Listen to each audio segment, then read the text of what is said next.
Welcome to Good Life. I'm Dean Wilson. So glad you're with us, wherever you're joining us. If you're joining us here on the airwaves in Santa Barbara, California at TVSB, we welcome you. And so many of you are joining us at goodlifetelevision.org and the YouTube channel now that is up and running. At that YouTube channel, you can find all the long-form interviews of these 200-plus guests over the last 3 years. And you can also find a lot of great power clips that we kind of break up those interviews into some of the special moments. So we hope you'll check that out. And then for those of you that like the podcast deal, on any podcast platform, you can find us at Good Life Conversations. And that's a great way to listen to these interviews as well. We're talking about the good stuff, and that's one of the things that what we dwell on is so important. And in this day and age, there's lots of things we can dwell on that are not so great. And there's plenty of that out there. But here we're talking about the great things, and we've had some amazing guests to tell us their stories, and stories of overcoming, stories of great families, stories of great life stories. We've had entrepreneurs, we've had public servants. There's just it's been a great mix of people, and I have a great guy here with me today. I'm excited about this. Ryan Reed is with me. Ryan. Thank you. Welcome. Good to be here. Thanks so much. Yeah, it's great to have you. So I'll tell you. So Ryan's owner of Coast Supply, which is a business here in Santa Barbara, California. He runs a basketball club called the Mavericks in Carpinteria, California, near where we are right now. And Ryan has a wonderful family. We're going to get to all that, but I'll just start by telling you this because it happened. So I'm at lunch yesterday with a guy, and we're talking about the TV show, and I said, "Yeah, we're taping tomorrow." He's like, "What kind of stories?" I'm like, "Well, we some of them are famous, some of them are not famous, just good people, good story, blah, blah, blah." I say, "Yeah, tomorrow on this guy, Ryan Reed, Coast Supply." He's like, "Oh yeah, I know Ryan Reed. He's like the best human on the planet." That's what he said. I'm like, wow. So here we are. Wow. He's on the couch right now. We got him. The best Not human. True. Yes. Well, his wife's over there, so we could ask her about this. But that's hilarious. So that happened. That's amazing. Yeah, it was great. So that was a great warm up. Like, wow, I better get ready for this. That's good. But so you grew up near here, Southern California guy. Yep. Talk to us about growing up in Carpinteria and what that was like. Yeah, I grew up in Carpinteria, small town, classic, idyllic. Just played every sport you could play. Ride your bikes all over town, everywhere. Come back when it's dark. The whole deal. I mean, it's just a small town, still a small town, but 40 years ago, it's just amazing. Just really, beautiful. Spent tons and tons of time at the Boys and Girls Club, on the beach, surfing. Every sport: basketball, football, baseball, soccer. If you had it, we played it. It was amazing. Yeah, good. Yeah, great place to grow up. And then did you play basketball in college? I did. I got a chance to keep on playing. Yeah. How was that? It was great. Yeah. I got to played at Carpenter High School. We'll get into my larger story a little bit in a bit, but ended up going on to a little Bible college down in LA, Life Pacific. They play Westmont now, so kind of in that league, and just small school college ball, but got to keep going. It was great. Just wonderful. Met my wife in college. We got married while we were still in college. And, did you really? Oh man. So did we. Story, really? Yeah, okay, I didn't know there was another one out there. Yeah, that's right. Perfect. Yeah, Took me 5 years to graduate because of it. That's all right. That's right. Ruined my senior year. But, that's right. Yeah, I know. That's great. Good. Yeah. And so I do want to get to your family. So then talk to us about your career journey. Sure. So specifically, kind of how you came to own this company and do all this work. Yeah. Super interesting story. I'll try to truncate it just a little bit, but essentially, I went to a Bible college. If you don't, I'll back up a tiny bit if you don't mind. So my life story was just like I said, as idyllic as you could get. Somewhere along the way, my dad, alcoholic, ends up leaving our family, abandoning the four of us. My mom, single mom, raises 4 kids in Carpinteria, 2-3 jobs.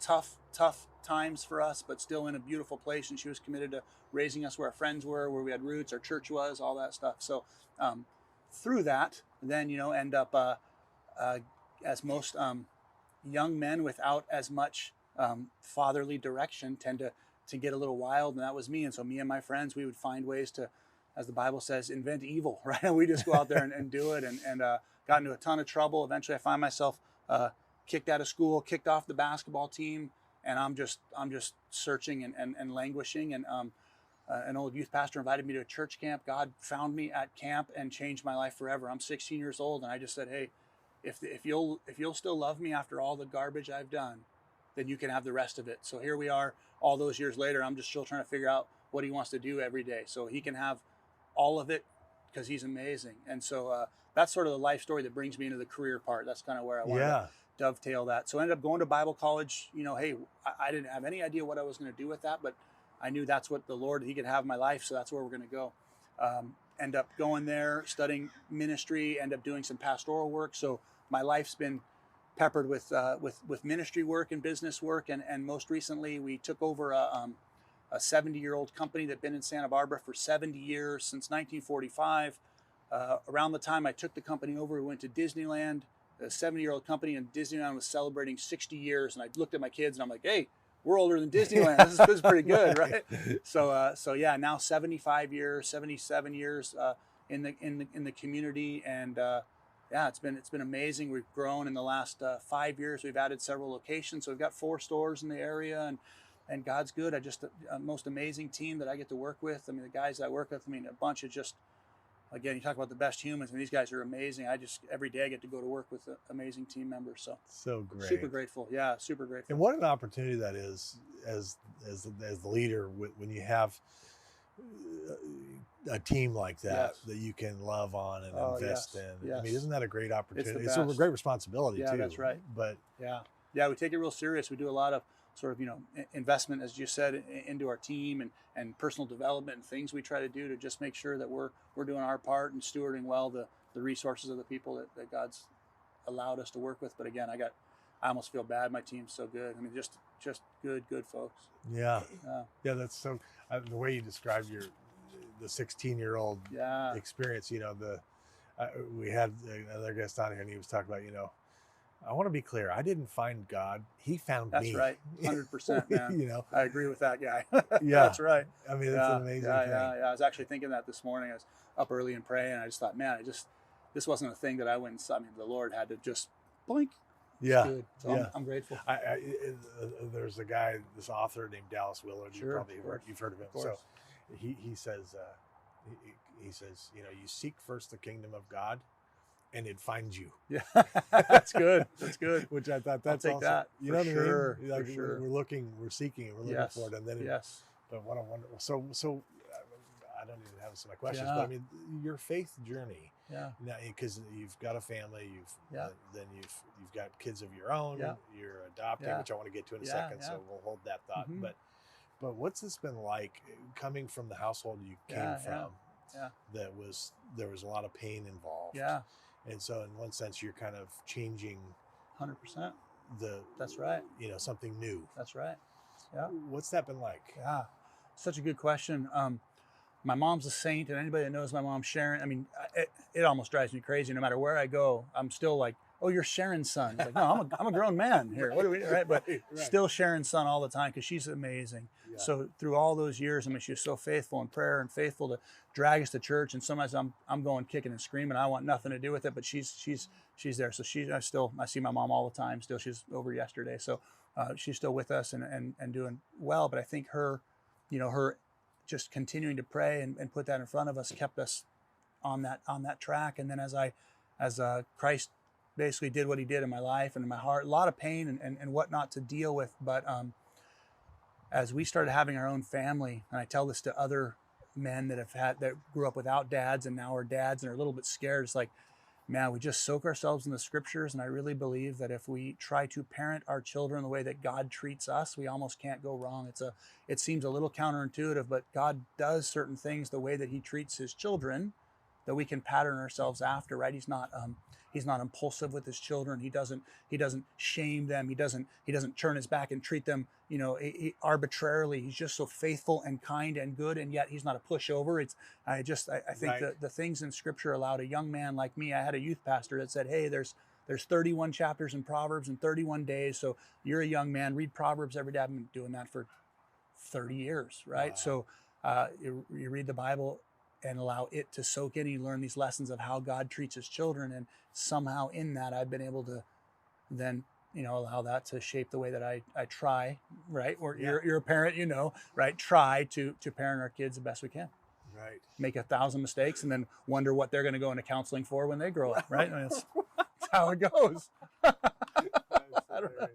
Yeah, teenagers are no joke. Oh yeah, for Turns sure, out. man. Yeah. We thought it was like the hardest part was like keeping them alive. That's when they were little. right. And then we're like, my wife and I talk about it all the time now. We're like, Oh, nobody wow. told us about teenagers. That's right. That's right. Yeah. What did we sign up That's for? right. Then? And we're in this empty nest sort of area where we'll talk about it, right? We're kind of doing both things, but man, it just keeps getting more interesting being parents. It's great. So, yeah, the father thing. So, I mean, you're so right. I mean, that we have a heavenly Father, and he's no pushover. That's a funny way to say it. I mean, because I've been disciplined. Yeah. By God. Yeah. Amen. For sure. Like, there's a while there, I'm kind of like, holy cow. Yeah. And it stop. Make it stop. And he's kind of like, well, when are you going to stop? That's right. Yeah. I mean, that's love. That's love. Amen. Yeah. That's right. That's love. A father disciplines the son he loves. That's right. And a lot of guys that don't go through that sort of process of change or letting God take their hearts that way, they'll end up either repeating patterns they've learned just from watching the way either dads leave or things. And we'll talk about that some more when it comes to basketball stuff. But as dads leave families, okay, well, I guess that's what dads do, or they're either abusive or they're neglectful or all these different things. And if we can get a new pattern of doing it, I mean, I surrounded myself with a bunch of great men and I peppered them with questions. How do you do this? But honestly, it's just reading scripture and trying to say, not just what would Jesus do, but looking through that and saying, okay, how does God treat me? I mean, that's exactly what you said. He disciplines you in ways that are faithful and true and strong, and you don't hate him for it. You're almost, I kind of know, and it's great. You see later. I see what he's doing there. That's right. Yeah. It's a mentor of mine once said, because the father thing can be a little confusing because he's a heavenly father, but then we have these earthly fathers, and there can be like some confusion. For sure. And he said, if you had a terrible father, God's nothing like that. That's right. If you had the best father in the world, God's way better. That's right. That's right. But we have to but there's a frame of reference that we bring to the table, and especially like, the abandonment thing. I mean, for somebody like you, I mean, to realize God doesn't abandon me. Yeah, that's right. And I coach a bunch of kids, again, we'll get into that. I get to tell some of them, I go talk to them about their father stories, and that's almost like, man, I almost wish you didn't have a dad. Like, at least I didn't have to deal with the stuff you do have to deal with all the time. It's tricky, man. Dads are powerful. Like a swear word. Yeah, that's right. It's so that's right. bad. Yeah, that's my dad. Or Right. So let's go to that before we get to your family. The Mavericks, this club team that my good friend Donnie Feller I know has been involved with. Amazing. You got a ringer there. Oh, tell me about it. Yeah. I worked on him for a while. Yeah, I know. I've been telling him he needs to coach like at a high level. That's my vision. It's awesome. Life. Good. He doesn't really know. He's not there yet. We'll work on it together. Well, we're praying about it. Sounds good. Again, some people are in disobedience. That's right. It's, we pray for people over the That's long right. haul. That's right. But I love this because using sports as a conduit, you wrote, as a conduit to teach these kids about life and about Jesus. Yes, that's right. Tell us about this. Yeah, Because and these club teams can be vicious because we're part of one. Yep. Like, man, it's no joke down there at Mamba. That's right. But what you're doing is really beyond basketball. Yeah, that's right. Yeah, absolutely. So I came back to Carpinteria where I grew up about 20 years ago, moved back to town and went and started coaching at the high school that I went to, and so I started helping out around there. And I watched these kids that were amazing young men. I coached the boys at the time, amazing men. These kids are going to end up graduating high school, going off, and they're scholars, they're athletes, they're great young men, just so much potential. I watch these boys, and then without some of that fatherly wisdom and direction in their life, end up just sort of going and falling off that same precipice, that same kind of conveyor belt that their uncles did or their fathers did. And I watched this, and it sort of broke my heart. And so right away after the first year of all these young men, I'm like, all right, great. What are you guys doing? And then it's 6 months later, and they're at the parties and they're drinking and it's drugs. And I'm going, okay, we got to do something. And so I said, I'm going to start a little basketball team. And I'm going to start them a little younger. So I took a bunch of 8th grade kids that were going to go to high school. And I said, hey, I'll help you. I played college ball and I'd coached for a while. I'd already coached in high school before that. And I said, I'll help you guys get ready for high school. That's like that's the hook, right? Yeah, okay, I'm going to help you guys get ready for high school. So I get them all on these teams, 8th grade team. And I had a son that was in 6th grade. So he got to play up with those guys and help him a little bit. But we coached a dozen of those kids. And we just, every practice, there's a guy named Morgan Wooten who coaches on the East Coast for the last 50 years. And he does a thing where you learn a quote every practice. So we call it a character saying. So every practice, we circle up at the very beginning and say, here's the quote of the day, say it back to us. We all kind of reiterate back and forth, hey, you're not saying it, come on. They get it. And then all through practice, 5 or 6 times, we're going to say that thing back and forth. And so I started doing it with these young guys, and almost every time the quotes are like, okay, who is that? And they go, I don't know. Is it, Lincoln? Almost every time it's like Jesus and John Wooden, right? It's like, and John Wooden quotes Jesus most of the time. So it's pretty very close. Right, exactly right. Yeah, right.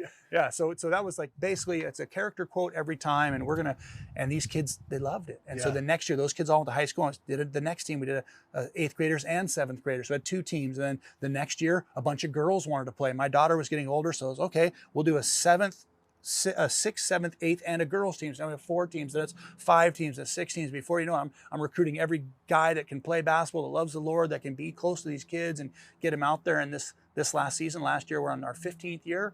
Last year we had 100 kids come play Mavericks basketball. We go all over the state playing Mambas and all the other tournaments, San Diego, we play every tournament out there. This is a high-level club program that really is now we get kids from other places, but mainly kids that you might even term at-risk kids in Carpenter. We had a bunch of great, kind of normal family kids too, but a lot of our whole purpose is like at-risk kids that might otherwise be joining gangs or doing anything else they can do, drugs and the whole thing. The middle school now, when they have a problem with a student, they don't call the parent first, they call me. I go down, I meet the kid in the office, and if I can't straighten them up, then they'll call the parents. Wow. All I gotta do is walk in and be like, Juan, are you here again? Really? Like, what's the deal? Well, she wanted my cell phone, coach, and I didn't want to give it to her. I'm like, that whole deal. So the kind of the impact we've been able to have with these kids is amazing. And the mentorship. So we get mentors with these boys. I've had some of them I've coached for a long, long time. We've got a bunch of them that are playing in college now. And these are just normal, good kids that I think otherwise might have fallen off that precipice, off that conveyor belt, and just gone into these same patterns. Wow. One of the biggest things we talk about is the fathership part of it.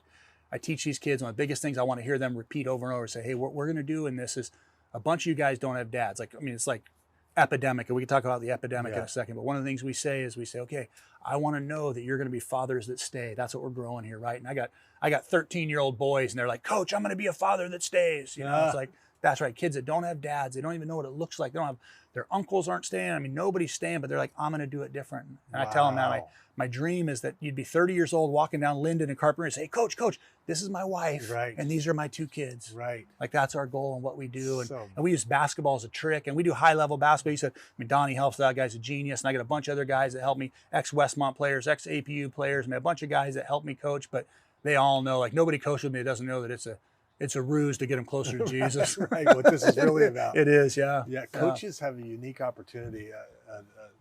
A friend of mine always talks about coaches in our society, like they're these modern day kind of like, they're kind of like these generals. Like Absolutely, man. They have and I remember stuff coaches said to me, good and bad. That's right. That's right.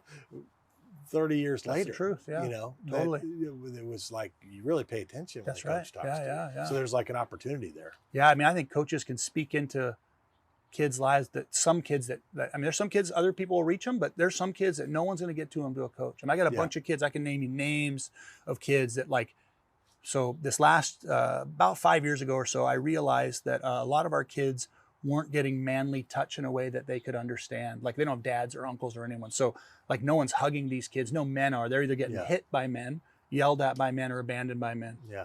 So they started coming to practice, and I meet them at the door, and I get the little bro handshake hug thing. So we started like hugging all these, and I started talking about it at practice. Hey, we're going to hug each other, and I'm going to show you what male affection looks like, and it's okay. And it's not going to be weird. We're going to like bro hug, and man, it doesn't matter where I'm at. I could be at the football game. I could be in State Street of Santa Barbara. I could be at a grocery store. Hey, coach, boom. It's a bro hug down. How you doing?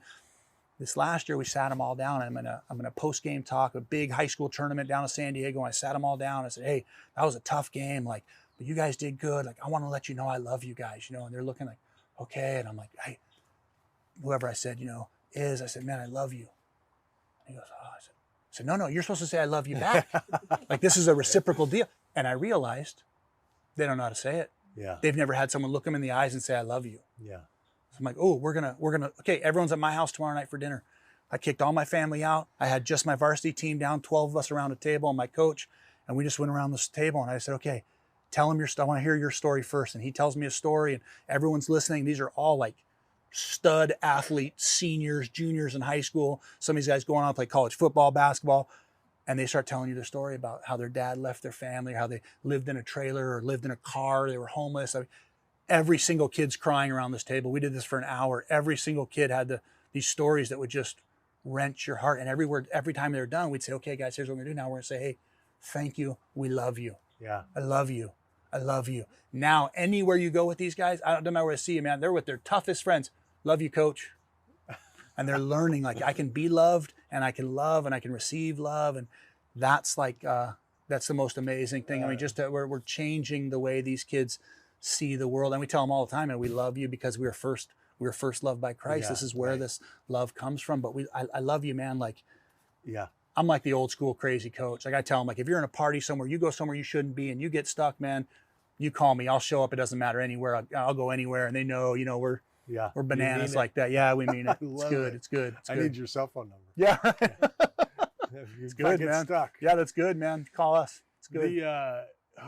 That's stunningly wonderful. Yeah, it's been amazing. This is the most fatherless generation of boys that we've ever had. That's right. And I don't even think we know the impact. Yep. And so this kind of thing, I mean, just as a believer, as a man, you've got your hands full with your business and your family, but I mean, this is a powerful thing. That's right. And to rally other guys to say, hey, this is the vision.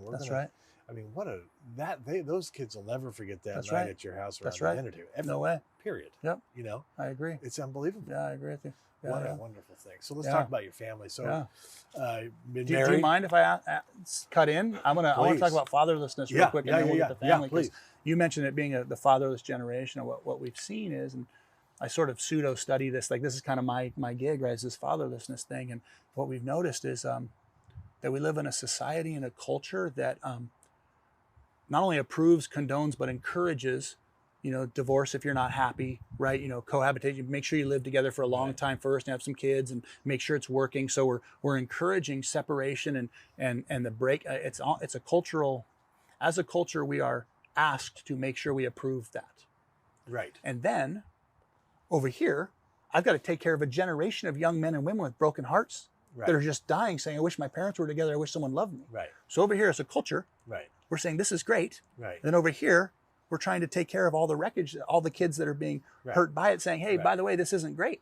Right. Right. It's a little like, ask the kids what they think. That's exactly right. It's crazy. So you were saying the fatherlessness, I just think it's wild to me that we have such an approval of what's causing such harm. It's crazy. Yeah. Yeah. The dichotomy is really, really interesting. So. Yeah, and it's been like a frog in a frying pan. I mean, we wake up one day and we're like, wait a second. What happened?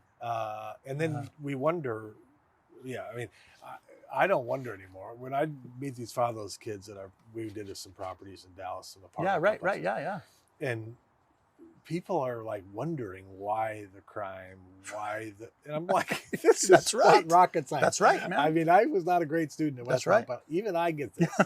Like, if this is the environment that they're in, and this is what they're seeing, hearing, feeling, they're gonna. That's right. They're angry. That's right. About it. That's right. Turns out. Yep. But you're exactly right. I mean, we think, well, there's not going to be consequences. That's right. I mean, no. And that father, he did it to me, and that father's doing it to the next day. He's telling them, hey, my happiness is way more important than you are. Right. Like, I'm just not happy anymore. Yeah. So I'm going to go find happiness somewhere else. That's right. And I'm sorry you had to go figure it out. Like in our house, it was, I'm sorry your mom has to work 3 jobs and provide for 4 kids, and I'm just not happy. Right. Crazy. Yes. Your precious happiness. That's right. May we all just pause to consider your precious happiness. That's exactly right, man. It is That's right. That's right. And you got all these kids just saying like, hey, I wish someone would tell me they love me. I wish someone would spend a little bit of time with me. I mean, the father figure deal it's a huge part of it. Yeah. You should be speaking all over the country. Amy, is that all right? Okay. This is great. Your family. Yeah. So Amy, 27 years. 27 years married.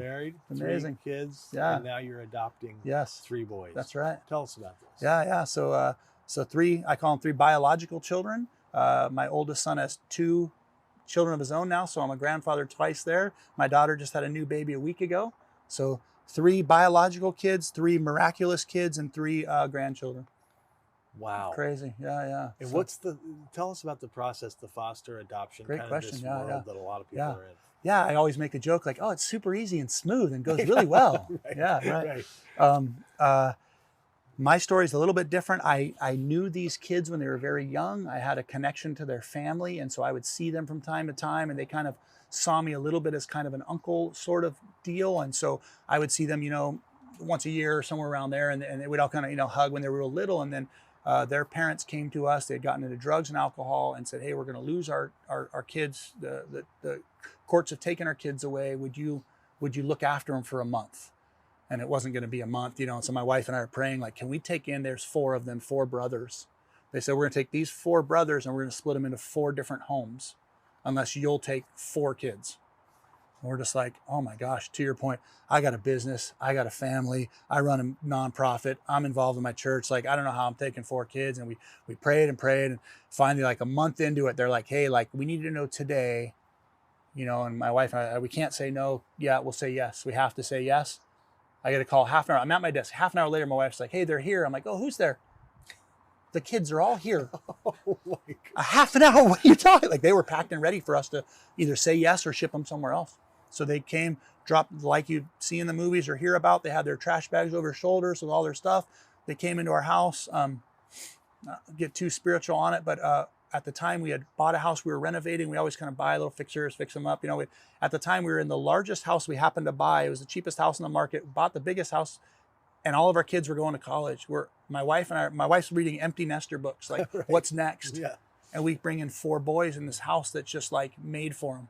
So they just have like bedrooms and backyard. It's just the most amazing. I mean, God knew it all. We're sitting here going, why are we in this house? And the Lord had it all planned. So they came, and eventually the oldest one had a different father than the other 3. So he was reunited with his dad. So that's good. And then the other 3 ended up staying with us. It's been, almost 4 years now. We're in the process of trying to adopt them now.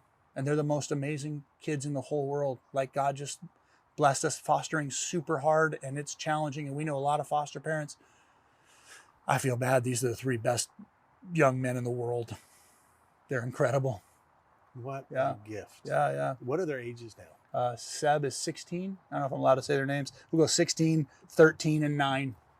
Wow. Yeah. We had them since they were like 5, 7 or 8, and about 12 or so. Oldest one's 6'3", starts in the basketball team, starts in the water polo team, all honors, academic, like incredible. Second one, super good athlete, has a lot of makeup to do. Maybe the most traumatized through time of learning is core learning times. The other one we got kind of before, genius. So like all 3 of them are they're soaring, they're doing good. Biggest thing is they get to eat food normally. They don't have to go scavenge from someone else's grocery store, someone else's trash, or someone else's refrigerator. They get to actually eat. Right. Oh my gosh. And Praise tell us God. about your wife. Oh, the best part of it all, man. Yeah. I tell people all the time, we got married. I wasn't even 21 yet, right? I'm 20 years old. I tricked her. She didn't know. I mean, she was too young to know, right? So it's great, right? So, snatched her up. The most amazing woman in the world, kind and beautiful. I usually tell people, like, if you meet someone that's kind of a jerk, meet their spouse. They're super nice. That's kind of the deal here. Like, you meet me, hang around for a while, you won't think I'm the best human on the earth anymore. And my wife's she's an angel, so amazing. And just 27 years is, marriage is marriage, but it's been phenomenal. Such a partner and such a support. I actually asked her to come today. She's offset just so I could know she's in my corner, because she's the best. Yeah, I love that. Yeah, amazing. And she's got the heart to take the kids. And she was working on me on fostering for a long time before that, and I just kept saying, man, we already shepherd all these kids in the community. Like, everywhere I go, everyone's coach. So I already got this whole group of kids, and I don't know. And it was her heart to do it. And the Lord's blessed us so immensely. So wow. Yeah. Incredible. If you'd have known when you were 21 or 20 and the adventure this was going to be. Oh man, we knew there was going to be something. We're always middle crazy. We knew it was going to be something. But I mean, I didn't know this one. Unbelievable. Yeah. This one's different. So great. That's right. It's good. Yeah, super grateful. Great to meet you again. Thank you so much. Yeah. What a Bless wonderful story. I think he is the greatest human being on earth. I knew that. It was kind of a joke at first, but God is good. Amen. Yeah. Thanks for coming. Thank you. We'll see you next time.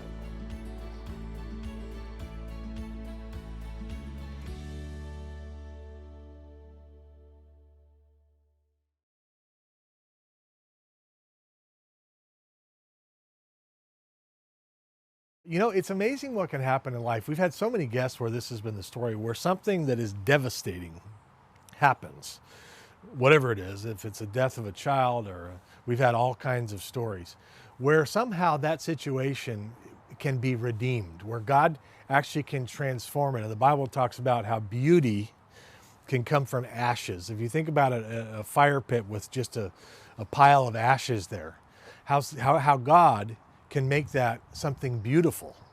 It's amazing. And this idea of redemption, where you think, man, what a catastrophe. How could this possibly turn out to be good in any way, shape, or form? This has happened in our life where we're just going, man, this is just a pile of ashes. And then next thing you know, it may take years, months, 10 years, it may take decades. But if you hold on and you stay the course and you persevere, someday you wake up and you go, you know what, I get it. That situation has been redeemed. I'm doing something now that I never would have done. This suffering, this catastrophe has taken me to a place, a depth in my life that I never would have gotten to had that not happened. And beauty can come. I'm getting chills. Good Life TV, stay with us. So glad you're with us.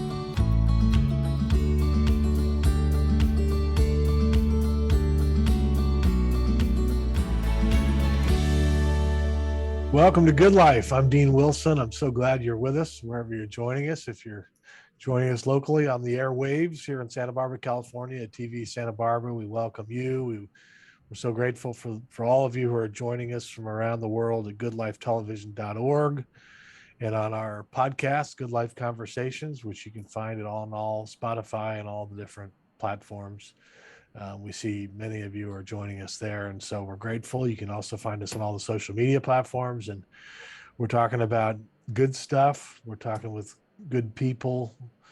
If you go to goodlifetelevision.org, you can see lots of interviews, and all the long form interviews are there, and power clips are there, and it's just great stories of overcoming, of people doing great work, people advocating for great causes, people starting things, people overcoming. It's a great collection of goodness there, and we also keep it real here, which is one of the things that's important to me, that there's a lot of suffering in the world. Some of our recent guests, we've been talking about suffering all over the world, and we know there is a lot of suffering, and yet we try to shine light, and so that's what we're doing, and that's what we're doing today. I'm so excited about my guests. Courtney and Colby Horvath are with me. They're joining us from outside of Boston, Massachusetts. Welcome, guys. Thank you. Thanks for having us.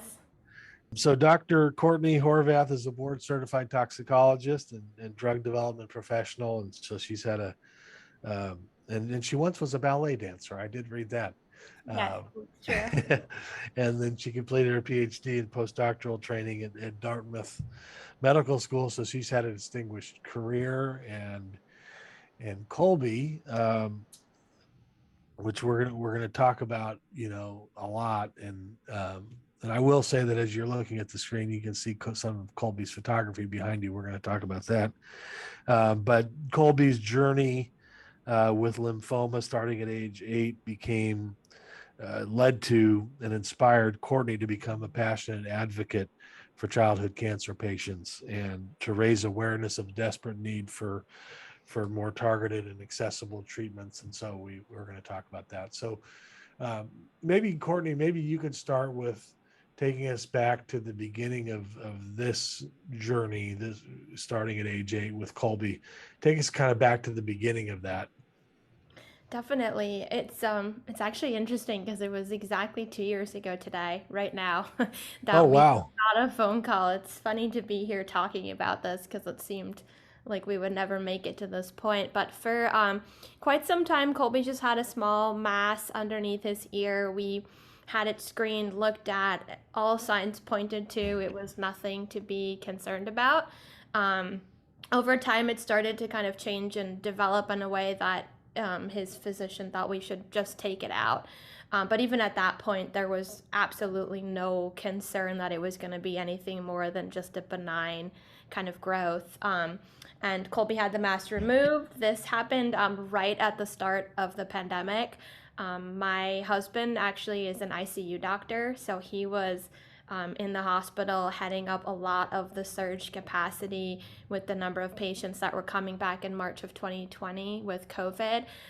We had the mask removed, and about 5 days later got a phone call that unfortunately it was cancerous, and Colby needed to immediately start up to 9 months of intensive chemotherapy with over 10 different chemotherapeutics, followed by at least 18 months on a maintenance protocol, which would mean chemo every day, and then 5 years of follow-up. So, at 8 years old, we were looking at he would be 15 by the time we, put this all hopefully behind us.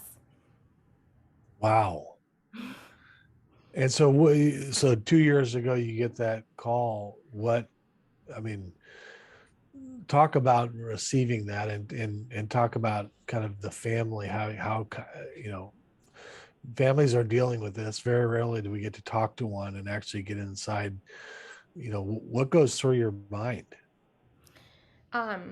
It's like your whole world is flipped upside down in the blink of an eye. About an hour before the phone call came in, we had a spring snowstorm that day. Our kids were outside building a snowman, adjusting to like our new quarantine life. And then all of a sudden this call comes, and, you almost don't even know how to react. There's no way you could ever prepare yourself to receive that type of information. We were relatively lucky because Colby, he was perfectly healthy otherwise. Just weeks before, we were skiing the back bowls in Vail for a week. And a lot of families that end up in this situation, they usually are, potentially noticing some signs or issues, and it takes quite some time to get to the diagnosis. So our case was a bit unusual that it happened out of left field, and we knew almost immediately what we were dealing with, which was a lymphoma with a good prognosis. It had a 90% cure rate, which helped certainly to know that, chances are that Colby was going to be okay when we come out of that. But I'll never forget the feeling of thinking, 2.5 years of chemotherapy we had ahead of us, and thinking, we'll never make it. How will we do that? 2.5 years with an 8-year-old little boy. That's, it felt like an eternity to think that we could have to go through that. Here we are now. Colby's almost done. He has 2 months left to go. But that's a feeling I think I'll never certainly be able to recover from. Wow. And so 2 years in, 2 months to go, you're saying, and are we on track? I mean, is everything okay? How's it looking now? Yeah, everything's looking great in terms of his cancer. He went into remission relatively quickly, and then a lot of the challenges really come with the side effects from the treatment. And Colby could talk about this too, but his oncologist basically said, I'm really sorry, we're going to have to make you sicker before we can make you better. And that was true. For the first 9 months, he suffered from incredible toxicities, temperatures of, one time his fever was 106 degrees, rashes all over his body, mouth sores. People think about childhood cancer, they think about the nausea, the hair loss, the fatigue. That's just the easy stuff, honestly.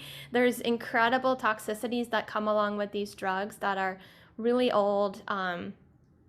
And it's been tough. It's been a tough journey. The first 9 months were the worst, and then Colby went on to what they call a maintenance protocol, which is right now every 12 weeks. He goes into a more intensive set of treatments where he'll go into the hospital, he goes under anesthesia, he gets a lumbar puncture, and they put chemo directly into his spinal fluid, and then he gets an infusion through a chemo port that he had surgically placed, and then he does 5 days of high-dose steroids, which Colby will probably tell you is the worst for him. It's like hitting your system so hard, and all of a sudden, hungry, cranky, tired, um, really, really tough.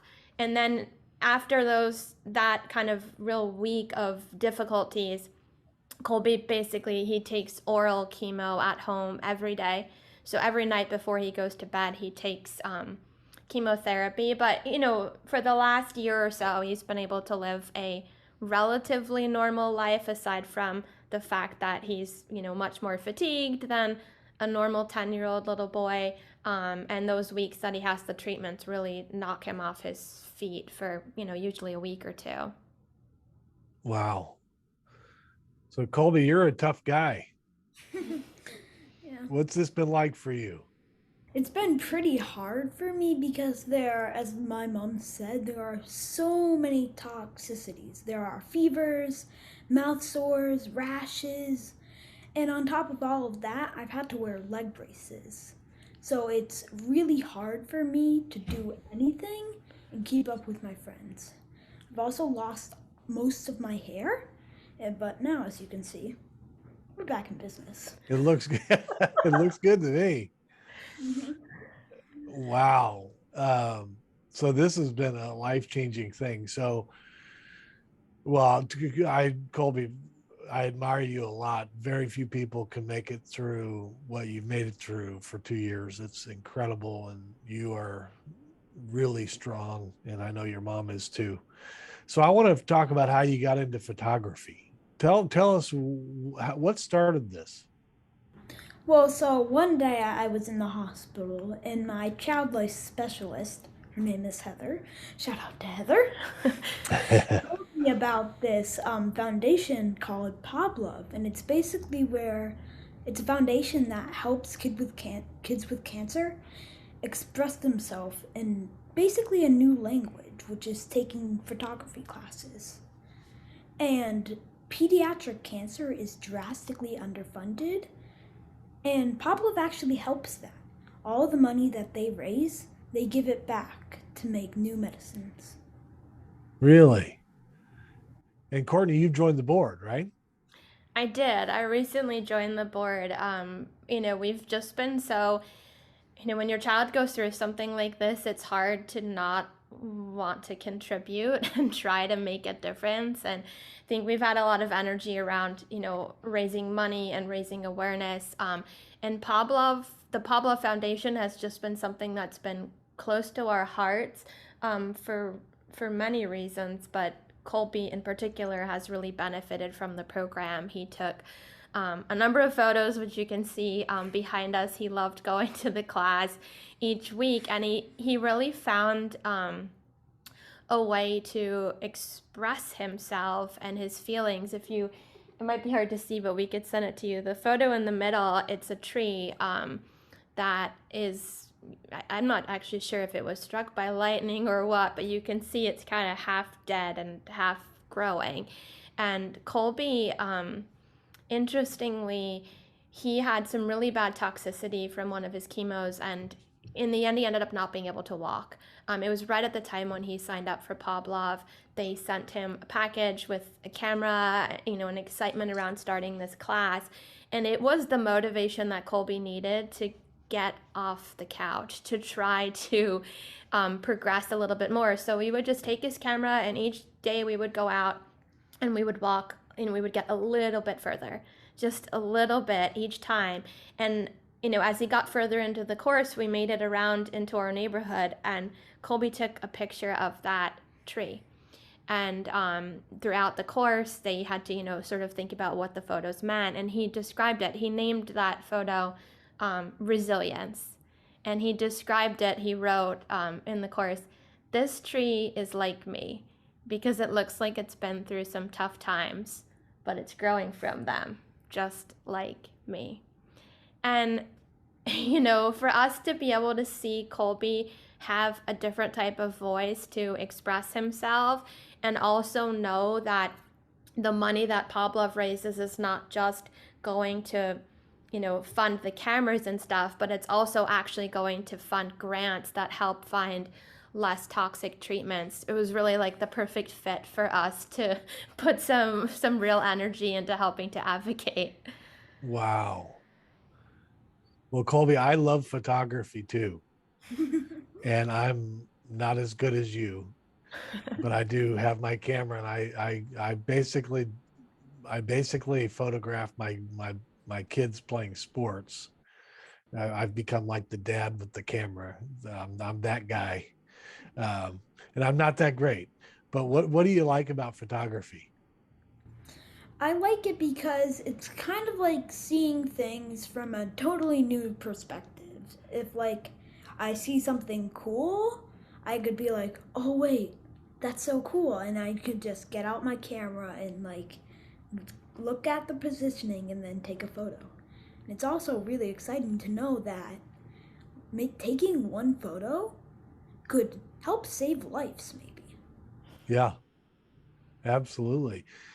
Yeah, you can capture moments too. And so what is your favorite like, are you I can see behind you are you photographing kind of landscapes, nature, or is it basically anything that kind of catches your eye? Yeah, basically. That's Not. so great. He'll take a picture of anything. Yeah. But when you did first start the course, Shutterbugs, the first couple of weeks, Colby just got had just got a puppy. So the photography, the lead professional photographers actually lead the course. I think Colby submitted about, I don't know, 50. at least 300 pictures of this puppy over the course of the session. Wow. So now, real quick, just so I can wrap up the part about kind of where you are in the process. So now we have 2 months left of this treatment, and then there's kind of a 5-year follow-up period. But he's not receiving any chemotherapy or anything during that 5-year period. Correct. So after he finishes treatment, which will be in the end of May, we'll move into a follow-up program. For the first year, he'll actually still need to be seen in the oncology clinic every month. So we will kind of continue the routine that we're on right now, but he'll phase off of his chemotherapy. A lot of the kids end up taking a lot of other medications to deal with the side effects, so his immune system is not where it needs to be.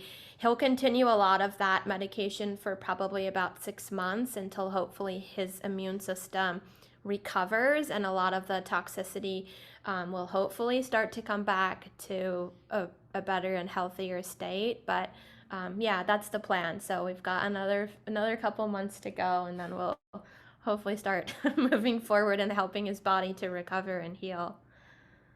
Wow. Well, we're rooting for you. That is.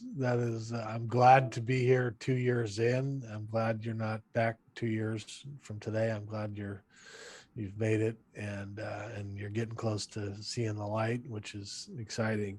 And Colby, how do people see your photography if they wanted to see it online? Is there a spot?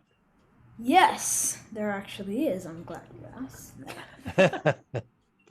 So, if you want to buy any of these photos, most of them are on pavlov.org/colbystrong. Pablo, so PABLOVE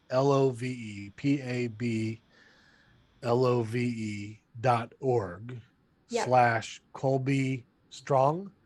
Yep. Yeah. Colby Strong. Yeah, that's a landing page that we made. We, through the course of Colby's treatment, decided to try. Colby is actually the first Pablo Shutterbug, is our understanding, to try to fund their own research grant. So we are trying to raise money to actually fund a research grant in Colby's honor that'll be given to an early stage researcher who's looking at less toxic treatments. But on that landing page, you can also enter to a Colby Strong Photoshop where you'd be able to see a lot of the photos that he's taken. Oh, that's so good. So pavlov.org/Colby Strong. So Courtney, I wanted to circle back in the time, a few minutes we have left, to you're talking about less toxic treatments. And I know that you developed a passion and for this area. Talk about this situation and what you've experienced and what your hope is. Definitely. So, I mean, what most people probably don't realize is that pediatric cancer is really underfunded. So, of like the billions of dollars that get allocated to oncology research, the typical number that people will see is that 4% of that is specifically allocated to pediatric oncology, which means that there's not enough research to help understand how these cancers are developing and how they can be better treated. So the majority of the drugs, so every drug that Colby has taken, and Colby knows this too, was developed during what time? In the 1950s to the 1970s, even before she was born. That is true. So if you think about that and like what was happening in the world, Colby takes a chemo every night that was approved for use. Most of these drugs were first approved for use in adults, and then they get scaled down, the dosing to give to children in 1953. It's just incredible to think that we don't have better options for these kids. So it's become, of course, my job is to ensure that medicines that are getting developed are safe. So it's been difficult for the last 2 years to feel like we've been living in this world where that's not a priority in pediatric oncology, and a lot of these medicines are just causing such toxic side effects. And to me, it's just we have to just start speaking up and demanding more and making sure that people are understanding and paying attention to this problem so that we can get more innovative, more targeted, and less toxic treatments. Yeah. And this is your area. This is your area of specialty, right? Yes, exactly. So, and of course, I know these things, right? And I work in this field, but I think until I experienced it myself with our own child, it's been eye-opening. I think we make a lot of medicines, and especially in pediatric oncology, there are some new medicines. The challenge is it takes a long time to get them to be what's called frontline treatment, which is like the first pass at someone being diagnosed. So if Colby had failed on the protocol that he is on right now, he potentially would have been a candidate for other types of more innovative treatments. But because they're so new and they're not being used as much, it's harder they're not readily available to most patients, even though they're out there. So, it's a tough problem. It takes time. It's complex. It's not any one part. It's not the academia. It's not just industry. It's people needing to come together, all of these foundations as well, and try to work towards a better situation.